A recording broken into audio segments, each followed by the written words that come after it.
ప్రతిఘటన టీవీకి స్వాగతం. క్షణక్షణం మీకోసం. ఎన్నికల నోటిఫికేషన్ విడుదలైన నేపథ్యంలో ఎన్ఫోర్స్మెంట్ బృందాలు గ్రేటర్ హైదరాబాద్ ప్రత్యేక నిఘా ఉంచాయి. ఇందులో భాగంగా పోలీసు ఎస్ఎస్టీ, ఎఫ్ఎస్టీఎంలు క్షేత్రస్థాయిలో విస్తృతంగా తనిఖీలు నిర్వహిస్తున్నాయి. నగరంలోని ప్రతి అసెంబ్లీ నియోజకవర్గాల్లో 24 గంటల పాటు 9 టీంలు పనిచేస్తున్నాయి. ఈ క్రమంలో 3 రోజుల్లోనే 35 లక్షలకు పైగా స్వాధీనం చేసుకున్న ఈ బృందాలు విలువైన వస్తువులను సీజ్ చేశాయి. మంగళవారం ఒక్కరోజే 16,43,300తో పాటు 10,250 విలువ గల వస్తువులను సీజ్ చేశారు. హైదరాబాద్ జిల్లాలో ఎఫ్ఎస్టీ ఫ్లైడ్ స్క్వాడ్ బృందాలు 9,30,000 సీజ్ చేయగా పోలీసులు మరో 7,13,300 రూపాయలు పట్టుకున్నారు. ఇప్పటి వరకు మొత్తం 17,25,311 రూపాయల విలువ గల వస్తువులను పట్టుకున్నారు.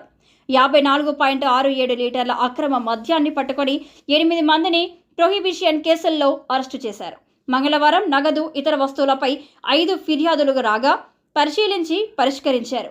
ఇప్పటి వరకు 2 ఎఫ్ఐఆర్లు నమోదు చేశారు.